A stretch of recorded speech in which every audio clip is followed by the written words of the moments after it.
Pulsar Suni അടങ്ങിയ 6 അംഗ criminal സംഘത്തിന് ഇന്ന് കോടതി ശിക്ഷിച്ചിരിക്കുന്നു. 20 വർഷത്തെ തടവാണ് വിധിച്ചിരിക്കുന്നത്.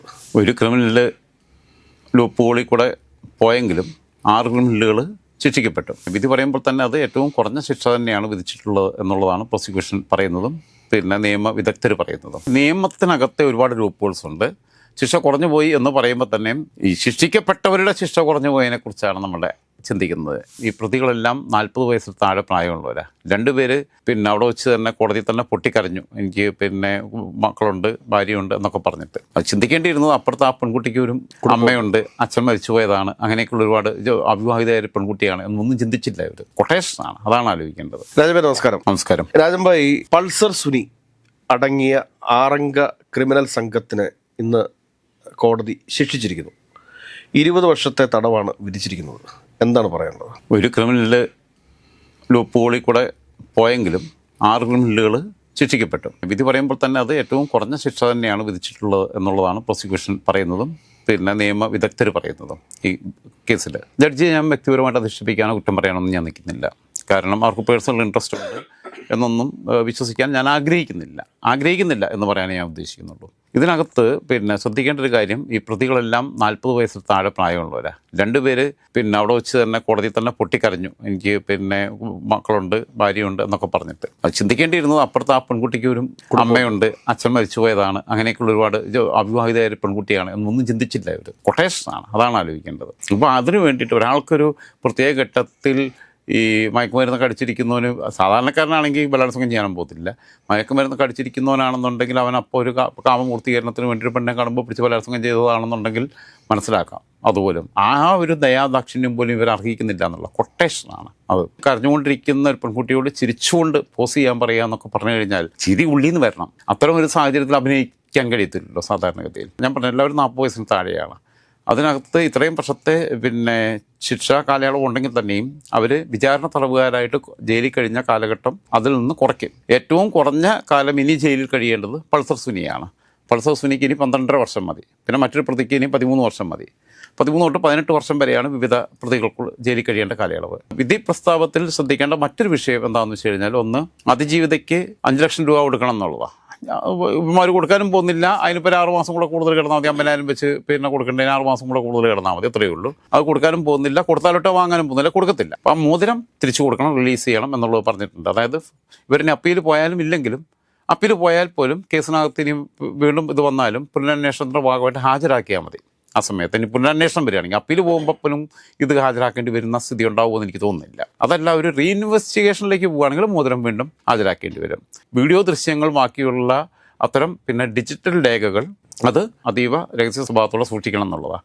അത് സ്വാഭാവികമായും ഒരു പക്ഷേ കേസിൻ്റെ ഹയർ കോർട്ടിലേക്ക് ഒരു അപ്പീൽ പോകുമ്പോഴും അതേപോലെ തന്നെ ഇല്ല റീഇൻവെസ്റ്റിഗേഷൻ ആവശ്യപ്പെട്ട് കഴിഞ്ഞാലും അതിന് ആ സാധനം വേണം. അപ്പോൾ അതും വളരെ കറക്റ്റായിട്ടുള്ള ഒരു വിധിന്യായം തന്നെയാണ്. ഇവർക്ക് കൊടുത്ത ശിക്ഷാ കാലയളവിനെ കുറിച്ച് എനിക്ക് അഭിപ്രായ വ്യത്യാസം ഉണ്ടെങ്കിൽ തന്നെയും. പിന്നെ മൂന്നാമതായിട്ടുള്ള ഈ റിങ് തിരിച്ചു കൊടുക്കുക എന്ന് പറയുമ്പം ആ റിങ് 2 തരത്തിലാണ് അതിനെ കാണുന്നത്. ഒന്ന്, ഇറ്റ്സ് എ സ്ട്രീറ്റ് റിവെഞ്ച്. ആ പെൺകുട്ടിക്ക് ആ റിങ്ങിനോട് വൈകാരികമായൊരു അടുപ്പം ഉണ്ടാവും. അപ്പോൾ ആ റിങ് തന്നെ തിരിച്ചു കിട്ടുന്നു. പക്ഷേ ആ നടി ആ റിങ് സൂക്ഷിക്കാതിരിക്കുന്നതാണ് ഏറ്റവും ബുദ്ധിപരമായ ഒരു കാര്യം സൈക്കോളജിക്കലി എന്ന് ഞാൻ വിശ്വസിക്കുന്ന ഒരാളാണ്. ഒരു വശത്ത് റിവെഞ്ച് എന്ന് പറഞ്ഞാൽ 1-2 ദിവസത്തേക്ക് തിരിച്ചു കിട്ടുമ്പോൾ കിട്ടുന്ന ഒരു നഷ്ടപ്പെട്ട സാധനം തിരിച്ചു കിട്ടുമ്പോൾ എന്ന് പറഞ്ഞാൽ നഷ്ടപ്പെട്ട പലതും തിരിച്ചു കിട്ടുന്നില്ല എന്നുള്ളൊരവസ്ഥയുണ്ട്. നഷ്ടപ്പെട്ട മാനസികാരോഗ്യം തിരിച്ചു പിടിക്കാൻ തന്നെ ഒരുപാട് ബുദ്ധിമുട്ടിയാണ് തിരിച്ചു പിടിച്ചത്. അപ്പം അങ്ങനെ ഈ സംഭവം കയ്യിൽ സൂക്ഷിക്കുന്നത് ഗുണകരമല്ല എന്ന് വിശ്വസിക്കുന്ന ഒരാളാണ് ഞാൻ സൈക്കോളജിക്കലി. കാരണം ഇത് കാണുന്ന സമയത്തൊക്കെ വീണ്ടും ആ ഓർമ്മയിലേക്ക് പോകും. ആ രാത്രി ആ പെൺകുട്ടി മരണം വരെ ഓർക്കാത്ത ഒരു ദിവസം ആ കുട്ടിയുടെ മരണപ്പെട്ട അച്ഛനെ പോലെ തന്നെ എന്ന് പറഞ്ഞ പോലെ തന്നെ ആ ഒരു രാത്രി നമ്മളെ ചില ഇൻസിഡൻസ്, ഇത്തരം ഒരു ഇൻസിഡൻറ്റ് നമുക്കൊന്നും അങ്ങനെ എല്ലാ ദിവസവും ഓർക്കുന്ന അനുഭവങ്ങളില്ല നമ്മുടെ ജീവിതത്തിൽ. പക്ഷേ ഈ ഒരു അനുഭവം എന്ന് പറഞ്ഞു കഴിഞ്ഞാൽ എല്ലാ ദിവസവും ആ കുട്ടി ഓർക്കുന്നുണ്ടാവും, എല്ലാ ദിവസവും. അത് വാർത്തയിൽ നിറയുമ്പോഴും നിറയാത്തപ്പോഴും, വിചാരണ നടന്നാലും വിധി പറഞ്ഞാലും അപ്പീലും ഇനി പോയാലും പോയില്ലെങ്കിലും ഒക്കെ ആ പെൺകുട്ടിയുടെ മരണം വരെ ആ പെൺകുട്ടി ഒരു ദിവസം പോലും അത് ഓർക്കാതെ കടന്നു പോകത്തില്ല.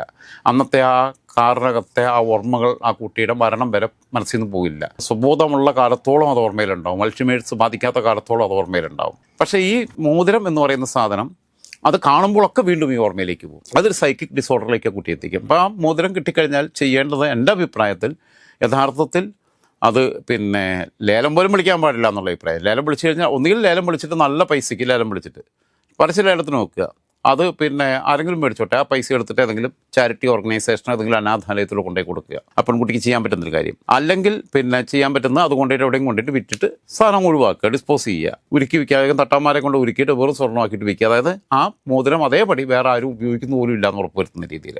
അതാണ് ചെയ്യേണ്ടതെന്ന് എനിക്ക് തോന്നുന്നത് സൈക്കോളജിക്കലി. ഞാനതൊരു കാര്യം ചോദിച്ചിട്ടുണ്ട്. കാരണം ഇതിനകത്ത് കൊടുത്തിരിക്കുന്ന ശിക്ഷ കുറഞ്ഞു പോയി എന്നൊരു തോന്നൽ എല്ലാവർക്കും പൊതുവേ ഉണ്ട്. ഇത് നമ്മുടെ നിയമത്തിൻ്റെയൊക്കെ ഒരു പോരായ്മയായിട്ട് തോന്നുന്നുണ്ടോ? അല്ല, നിയമത്തിനകത്തെ ഒരുപാട് ലൂപ്ഹോൾസ് ഉണ്ട്. ശിക്ഷ കുറഞ്ഞു പോയി എന്ന് പറയുമ്പോൾ തന്നെയും പിന്നെ എല്ലാവരും പിന്നെ ആക്ഷേപം ഉന്നയിക്കുമ്പോൾ തന്നെയും ഈ ശിക്ഷിക്കപ്പെട്ടവരുടെ ശിക്ഷ കുറഞ്ഞു പോയതിനെക്കുറിച്ചാണ് നമ്മുടെ ചിന്തിക്കുന്നത്. ശിക്ഷിക്കപ്പെടാതെ പോയ, ശിക്ഷയിൽ നിന്ന് രക്ഷപ്പെട്ടു പോയ, നിരപരാധിയാണെന്നും പറഞ്ഞ് പുറത്തേക്കായ ഒരാളുണ്ട്, അതിനെക്കുറിച്ച് നമ്മൾ ചിന്തിക്കുന്നില്ല. അപ്പോൾ അവിടെയും സൊസൈറ്റിക്ക് കൃത്യമായൊരു സന്ദേശം കൊടുക്കാൻ ഈ വിധിന്യായത്തിലൂടെയും അതിൻ്റെ ആ വിധിന്യായത്തെ പരിപൂർണമായി ഉൾക്കൊള്ളാൻ എൻ്റെ മനസ്സിപ്പോഴും പാകപ്പെട്ടിട്ടില്ലെങ്കിൽ തന്നെയും, കാരണം ദിലീപിനെ വിശദീകരിച്ചൊരു വിധിയാണ്. അപ്പോൾ അതുകൊണ്ട് തന്നെ ദിലീപ് കുറ്റക്കാരനല്ലെന്ന് കണ്ടെത്തിയ വിധി എന്നെപ്പോലുള്ള ആളെ വളരെ നിരാശനാക്കി എന്ന് പറയുമ്പോൾ തന്നെയും ഇത് സമൂഹത്തിന് കൊടുക്കുന്ന ഒരു പോസിറ്റീവായിട്ടുള്ള സന്ദേശം സന്ദേശം ഉണ്ട്. ആ സന്ദേശത്തിലേക്കാണ് ഞാൻ വരുന്നത്. ആ സന്ദേശം എന്താണെന്ന് വെച്ച് കഴിഞ്ഞാൽ, നിങ്ങളുടെ അടുത്ത് നിങ്ങൾ പിന്നെ ഈ കൊട്ടേഷൻ വർക്കൊക്കെ ഏറ്റെടുക്കുമ്പം നിങ്ങൾക്ക് കൊട്ടേഷനും തരും, അതിനൊക്കെ വേണമെങ്കിൽ അപ്പം തരും, ചില്ലറയും തരും. പക്ഷെ നിങ്ങൾ ട്രാപ്പിലായാൽ നിങ്ങൾക്ക് കൊട്ടേഷൻ തന്നവർ തന്നെ ആദ്യം പൊടിയും തട്ടിയിട്ട് അവർ ഊരിപ്പോകാനുള്ള ലൂപ്പ് ഹോൾസ് കണ്ടുവച്ചിട്ടായിരിക്കും നിൽക്കുന്നത്. നിങ്ങൾ സഫർ ചെയ്യേണ്ടി വരും. അല്ലാതെ ഒരു സുപ്രഭാതി കാറിലെങ്കിലും പോകുമ്പോൾ അങ്ങ് തോന്നുന്നൊന്നുമല്ല ഇത് ചെയ്യുന്നത്. അപ്പോൾ എന്താണെന്ന് വെച്ച് കഴിഞ്ഞാൽ വഴിയാധാരമാകുന്ന അവരുടെ കുടുംബങ്ങളെക്കുറിച്ച്, ഈ 2 പ്രതികൾ പൊട്ടിക്കരഞ്ഞ 2 പ്രതികളുടെ അവരുടെ ഭാര്യമാരെക്കുറിച്ച്, അവരുടെ മക്കളെക്കുറിച്ച് ഒക്കെ നമുക്ക് ആശങ്കയുണ്ട്. മാത്രമല്ല, ഇവന്മാരൊക്കെ ചെയ്ത ഈ കുറ്റകൃത്യത്തിന് അവരുടെയൊക്കെ ഭാര്യമാർ പിന്നെ 10-12 വർഷമായിട്ട് ഇവൻ ജയിലിൽ കിടക്കുമ്പോൾ അവരുടേതായ വേറെ വഴിയിലോട്ട് പോകണം എന്നുള്ള അഭിപ്രായക്കാരനാണ് ഞാൻ. കാരണം അതൊക്കെയാണ് ഇവന് കൊടുക്കാൻ പറ്റുന്ന ഏറ്റവും വലിയ ശിക്ഷ. അങ്ങനെ മറ്റുള്ളവരുടെ ജീവിതം തകർക്കാൻ നോക്കിയവർക്ക് സ്വന്തം ജീവിതം കയ്യിൽ നിന്നും പിന്നെ വഴുതി മാറി നഷ്ടപ്പെട്ടു പോകുമ്പം ഉണ്ടാകുന്ന വേദനയേക്കാൾ വലുതൊന്നുമല്ല ഈ പണിഷ്മെൻ്റ് എന്ന് പറയുന്നത്. അതാണ് ഏറ്റവും വലിയ പണിഷ്മെൻറ്റ്. അതൊക്കെ അങ്ങനെ തന്നെ ഞാൻ പറയുന്ന ആ സഹോദരിമാരെ കേൾക്കുന്നുണ്ടെങ്കിൽ അവരൊക്കെ അങ്ങനെ തന്നെ ഇവനൊക്കെ കൊടുക്കേണ്ട പണിഷ്മെൻറ്റ് അത് തന്നെയാണ് ശരിക്കും പറഞ്ഞാൽ യഥാർത്ഥത്തിൽ. പിന്നെ ഈ പൊട്ടിക്കരഞ്ഞ ഒരു പ്രതി ഉണ്ടല്ലോ, ഈ പൊട്ടിക്കരഞ്ഞ പ്രതി ഒരു ഘട്ടത്തിൽ ഈ അതിജീവിതയ്ക്കെതിരെ രംഗത്ത് വന്നിട്ടുണ്ട്. അതിജീവിതയും മഞ്ജു വാര്യരും ഒക്കെ നടത്തിയ ഗൂഢാലോചനയുടെ ഭാഗമാണ് ഇതെന്നുള്ള രീതിയിലേക്കൊക്കെ അഭിമുഖമൊക്കെ നൽകിയിട്ടുണ്ടായിരുന്നു. അവന്മാരെല്ലാം എല്ലാ ക്രിമിനലുകളുടെയും പരിപാടി എല്ലാ വിഷയത്തെയും ഡൈവേർട്ട് ചെയ്യുക എന്നുള്ളതല്ലേ. ഇപ്പം ഒരു യുവ MLA അനുഭവിക്കുന്ന വിഷയങ്ങൾ നമുക്കറിയാമല്ലോ. അപ്പോൾ അതിനകത്തും അതിൻ്റെ പിന്നിലുള്ള ഗൂഢാലോചനയുണ്ട്. ഗൂഢാലോചനയ്ക്കകത്തെ പാർട്ടാണ് നമ്മളെന്ന് വരെ ആലോചിക്കുന്നു. പിന്നെ ആരോപണമുണ്ട്. അപ്പോൾ ഇത് ഞാൻ പറഞ്ഞത് ഇതൊക്കെ എല്ലാ കാലത്തും ഉപയോഗിക്കുന്ന സംഭവങ്ങളാണ്. അതിനും വേണമെങ്കിൽ ആരെങ്കിലും മുഖേന, ഡയറക്റ്റ് ആയിരിക്കത്തില്ല, ആരെങ്കിലും മുഖേന പേട്ടൻ്റെ ടീം ചിലപ്പോൾ ബന്ധപ്പെട്ടുകയാണെങ്കിൽ ഒന്നേക്ക് ഞാൻ സംരക്ഷിക്കാം എന്നുള്ള രീതിയിലേക്കുള്ള മെസ്സേജ് കൊടുത്തിട്ടുണ്ടാവും. ഇവന്മാരെന്തെങ്കിലും പറഞ്ഞു കഴിഞ്ഞിട്ട് ചെയ്യാം എന്നുള്ള വിശ്വാസം ഉണ്ടായിരിക്കും. പക്ഷേ ഒരു രീതിയിലും ഒരു അഡ്വക്കേറ്റിനെ പോലും ആരെങ്കിലും മുഖേന വന്നാലും ഇന്നത്തെ കാലത്ത് പത്രക്കാർ അഡ്വക്കേറ്റ് എങ്ങനെയാണ് വന്നത്, ആരാണ് അതിൽ ഇൻവോൾവ് ചെയ്തതെന്നൊക്കെ അതിൻ്റെ റൂട്ട് മുഴുവൻ അന്വേഷിച്ച് പോകും. അത് അവസാനം ഇയാളിലേക്ക് എത്തിച്ചേർന്ന ബുദ്ധിമുട്ട്. അപ്പോൾ ഇയാൾ എന്ത് ചെയ്തു, ഒറ്റയടിക്ക് അവരെ തള്ളിപ്പറഞ്ഞ് ഒഴിവാക്കി തന്നു. ഇയാളുടെ കേസ് സെപ്പറേറ്റ് ആയിട്ട് അയാൾ വക്കീലിനെ വെച്ചു. അയാൾക്ക് വേണ്ടി വാദിച്ച വക്കീലന്മാർ ഇവർക്കും കൂടി വേണ്ടിയിട്ട് കൂട്ടമായിട്ട് വാദിച്ചിരുന്നെങ്കിൽ ഇയാൾ അതിലെ പിന്നെ കൂട്ടുപ്രതിയാണെന്നുള്ളത് എല്ലാവർക്കും ബോധ്യമാകുമായിരുന്നു. അത് ചെയ്തില്ല. എനിക്കിതൊരു പങ്കില്ല, ഞാൻ ആ തെറ്റിനെ അപലപിക്കുന്നു എന്ന് പറയാനുള്ള ഒരു ബുദ്ധി ഇങ്ങനെ കാണിച്ചു. അതുകൊണ്ട് ആ കക്ഷി രക്ഷപ്പെട്ടു. ദിലീപിൻ്റെ കാര്യത്തിൽ ഞാൻ പറഞ്ഞത്. അതേസമയം മറ്റുള്ളവർ പിന്നെ അനുഭവിക്കുന്നു. അവരനുഭവിക്കുമ്പം ഇത്തരം കൊട്ടേഷൻ ഏറ്റെടുക്കുന്ന എല്ലാ സംഘങ്ങൾക്കുമുള്ള നാളെ ആരെങ്കിലും അവിടെ നിന്ന് പൈസ കിട്ടും, ഇത് കിട്ടുമെന്ന് എഴുതിയിട്ട് ഈ തോന്നിയാസത്തിൽ പോയി കഴിഞ്ഞാൽ അനുഭവിക്കുമ്പോൾ നീ ഒറ്റയ്ക്ക് അനുഭവിക്കുകയുള്ളൂ. ഇമാതിരി വൃത്തികേടുകൾക്ക് പോകുന്നവനെ അവസാനം അതിന് പറഞ്ഞയച്ചവർ പോലും കൂടെ കാണത്തില്ല എന്നുള്ളൊരു നല്ല സാമൂഹികമായിട്ടുള്ള സന്ദേശം അതിനകത്തുണ്ട്. പക്ഷേ വിധിയിൽ ഞാനും തൃപ്തനല്ല. ഇവനെ ഒന്നും പുറത്തിറക്കാൻ പാടില്ല. കാരണം ഈ പൾസർ സുനി എന്ന് പറഞ്ഞവൻ പുറത്തിറക്കിയിട്ട് ചില മാധ്യമങ്ങൾ കൊടുത്തിട്ടുള്ള ബൈറ്റ്സ് പോലും അവൻ പറയുന്നതിന് എന്തോ ഒരു വലിയ മഹാകാര്യം ചെയ്ത പോലെയാ. പിന്നെ അവൻ റീൽസ് ഇട്ട് കളിക്കുന്നു. അവനെ പിടിച്ച് അടുത്ത നിയമസഭാ തെരഞ്ഞെടുപ്പിൽ പാലക്കാട് നിന്ന് ജയിലിൽ നിന്ന് പിന്നെ മത്സരിക്കാൻ പറ്റുമല്ലോ. പപ്പു യാദവ് അങ്ങനെ മത്സരിച്ചിട്ടുണ്ട്.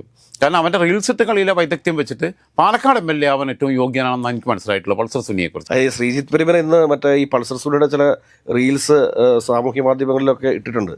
അതിനകത്ത് എത്ര വലിയ ആഡംബര വണ്ടികളിലാണ് വന്നിറങ്ങുന്നത്, കാരണം ഏത് രീതിയിലാണ് ഒരു ഫോട്ടോഷൂട്ട് നടന്നിട്ടുള്ളത്. ഇതൊക്കെ ഈ എവിടേക്കാണ് കേരളം പോകുന്നതെന്നാണ് നമ്മൾ ആലോചിച്ചുകൊണ്ടിരിക്കുന്നത്. അല്ല, അത് തന്നെയല്ലേ സംഭവിച്ചുകൊണ്ടിരിക്കുന്നത്. നമ്മുടെ കേരളത്തിൽ നടക്കുന്നത് ഇന്നലെ പാലക്കാട് MLA പാലക്കാട് ചെന്നപ്പോൾ ബൊക്ക കൊടുത്ത് സ്വീകരിച്ചു. ശരിക്കും പറഞ്ഞാൽ റീത്ത വെക്കണ്ടേ, അവിടെയാണ് ബൊക്ക കൊടുത്ത് സ്വീകരിക്കുന്നത്. ഈ ബൊക്ക പിന്നെ കൈകൊണ്ട് കൊടുക്കുന്നവൻ നാണമില്ലാത്തവനല്ലേ. ശരിക്കും പറഞ്ഞു കഴിഞ്ഞാൽ അവരെയൊക്കെ വൈദ്യപരിശോധനയ്ക്ക് വിധേയരാക്കേണ്ടവരാ എന്നുള്ളതാണ് പറയുന്നത്. അത് വ്യക്തമായിട്ട് ഞാൻ പറയുന്നില്ല, പറഞ്ഞതിൻ്റെ മലയാളം മനസ്സിലാക്കണമല്ലോ. കാരണം ഇതൊക്കെ എന്ന് പറഞ്ഞു കഴിഞ്ഞാൽ അത്ര കണ്ട് ഒരു സാധാരണ മനുഷ്യനെ കൊണ്ട് സാധ്യമാവുന്നതാണോ? അപ്പം ഇവരുടെ മുമ്പിലുള്ള മോഡലുകൾ ഇവിടെ നിയമനിർമ്മാണ പ്രക്രിയയിൽ പങ്കാളിയാകുന്ന ആളുകൾ, നിയമം നിർമ്മിക്കുന്ന സഭയ്ക്കകത്തിരിക്കുന്ന ആളുകൾ ഇത് ചെയ്യുമ്പോൾ അവരൊക്കെ നിയമ ഭേദഗതി എന്തായിരിക്കും കൊണ്ടുവരിക? അത് പാർലമെൻറ്റാണ് അത്തരം ഇതിനകത്തുള്ള ഫൈനലായിട്ട് വരുന്നത്. പിന്നെ രാഷ്ട്രപതിയുടെ അംഗീകാരം വേണം. ഇപ്പോൾ ബലാത്സംഗത്തിലുള്ള കുറ്റങ്ങളും അല്ലെങ്കിൽ അങ്ങനെയുള്ള കാര്യങ്ങളും ഒക്കെ സംഭവങ്ങളൊക്കെ വരികയാണെന്നുണ്ടെങ്കിൽ, ഒരു ബില്ല് ഭേദഗതി ചെയ്യാൻ വേണ്ടി വരികയാണെങ്കിൽ അത് സംസ്ഥാന നിയമസഭകൾക്ക് അതാത് സംസ്ഥാനത്ത് വേണമെങ്കിൽ അതിന് ആവശ്യമായിട്ടുള്ള, ഇപ്പോൾ ഉള്ള സെൻട്രലൈസ്ഡ് സിസ്റ്റത്തിൽ നിന്ന് മാറിയിട്ട് ഇപ്പം നമ്മുടെ ഫെഡറൽ സിസ്റ്റം അമേരിക്കയിലെ ഫെഡറൽ സിസ്റ്റവുമായിട്ട് പൂർണ്ണമായിട്ട് യോജിക്കുന്ന രീതിയിലല്ല. ഇവിടെ ക്രിമിനൽ നിയമങ്ങൾക്കകത്ത് അങ്ങനെയില്ല, ഒരു ഏകീകൃത സ്വഭാവമുണ്ട്. സിവിൽ നിയമങ്ങൾക്കകത്ത് പോലും 99% ഏകീകൃത സ്വഭാവം തന്നെയാണുള്ളത്. അതല്ല, ഇവിടെ സ്വതന്ത്രമായി അമെൻമെൻറ്റ് നടത്താമെന്ന് പറഞ്ഞാൽ നമ്മുടെ ഈ UA-MLA നിയമസഭയിൽ അത്തരം ഇപ്പം ബലാത്സംഗ ശിക്ഷയ്ക്കുള്ള ബലാത്സംഗം കുറ്റമല്ല, അതിന് പ്രതിയെ വെറുതെ വിടണം എന്നുള്ള ഭേദഗതിയല്ലേ കൊണ്ടുവരിക? തീർച്ചയായിട്ടും. അപ്പോൾ ആ രീതിയിലുള്ള മാനസികാവസ്ഥയിൽ നിൽക്കുന്ന ആളുകളുള്ള ഒരു കാലഘട്ടത്തിൽ പ്രതികളായിട്ട് തന്നെ ബോൺ ക്രിമിനൽസ് ആയിട്ടുള്ള ആൾക്കാർ, ബോൺ ക്രിമിനൽ എന്നുള്ള വാക്ക് ശരിയല്ല എന്ന് എനിക്കറിയാം, പൊളിറ്റിക്കലി ഇൻകറക്റ്റ് ആയിട്ടുള്ള കാര്യമാണ്, ആരും കുറ്റവാളിയായിട്ട് ജനിക്കുന്നില്ല. എന്നാൽ നമ്മൾ പറയുന്നത് ആ ക്രിമിനൽ സ്വഭാവം ഇങ്ങനെ രക്തത്തിൽ എപ്പോഴും സൂക്ഷിച്ചുകൊണ്ടിരിക്കുന്ന, ചെറുപ്പം തൊട്ടേ അങ്ങനെ അത്തരം ആക്ടിവിറ്റികളിൽ സജീവമായിട്ടുള്ള ആൾക്കാർ, ഇവരുടെയൊക്കെ പേര് തന്നെ ആലോചിക്കണം. പൾസർ സുനി, നമ്മളെയൊക്കെ മാപ്ര എന്നൊക്കെ വിളിക്കത്തുള്ളൂ. ഇത് അങ്ങനത്തെ പേരുകളല്ല. അപ്പോൾ അതെല്ലാം ഇവരുടെ പേരിൽ ഇവരുടെ പൂർവ്വകാല ചരിത്രം ഒക്കെ അത്ര സുഖകരമായിട്ടുള്ള സംഭവങ്ങളല്ല. ഏറ്റവും വലിയ പ്രശ്നം എന്താണെന്ന് വെച്ച് കഴിഞ്ഞാൽ, ഈ ചെയ്യുന്നവന്മാരുടെയൊക്കെ കുടുംബങ്ങൾ നിരപരാധികളാണ്. അവരിത് അനുഭവിക്കാൻ വിധിക്കപ്പെടുക എന്ന് പറഞ്ഞു കഴിഞ്ഞാൽ അവരും കൂടെ പണിഷ് ചെയ്യപ്പെടുക. ഇത് ഇത്തരം കുറ്റകൃത്യങ്ങളിലേക്ക് പോകുന്നവർ, ഇങ്ങനെയുള്ള വൃത്തികേടുകൾ ഏറ്റെടുക്കുന്നവർ, അതും ആർക്കൊക്കെ വേണ്ടിയിട്ട് പൈസ കിട്ടുമെന്ന ഒരൊറ്റ കാരണത്തിന് വേണ്ടി, പൈസയ്ക്ക് വേണ്ടി എന്തോ തെമ്മാടിത്തരവും ചെയ്യുന്ന ഗുണ്ടാ സംഘങ്ങൾക്കും മാഫിയ സംഘങ്ങൾക്കുള്ള താക്കീതായിട്ട് തന്നെയാണ് ഞാൻ അത് കാണുന്നത്. നിങ്ങളെ കൊണ്ട് ഇവർ ചുടുചോറ് വാരിക്കും, ആ സമയത്ത് എന്തെങ്കിലും ചില്ലറയൊക്കെ തരും. പക്ഷേ നിങ്ങളെ കൈ പൊള്ളിക്കഴിഞ്ഞാൽ നിങ്ങൾക്ക് ചുടുചോറ് വാരുന്നതിന് അവർ പൈസ തരും. പക്ഷേ ആ വാരുന്ന സമയത്ത് നിങ്ങളെ കൈ പൊള്ളിക്കഴിഞ്ഞാൽ ആ പൈസ കൊണ്ട് ചികിത്സിച്ച് പോലും ഭേദമാക്കാൻ പറ്റാത്ത അത്രയും കൈ പൊള്ളിപ്പോയി കഴിഞ്ഞാൽ ഇവർ തിരിഞ്ഞു നോക്കത്തില്ല എന്നുള്ളത് മാത്രമാണ് എനിക്ക് പറയാനുള്ളത്.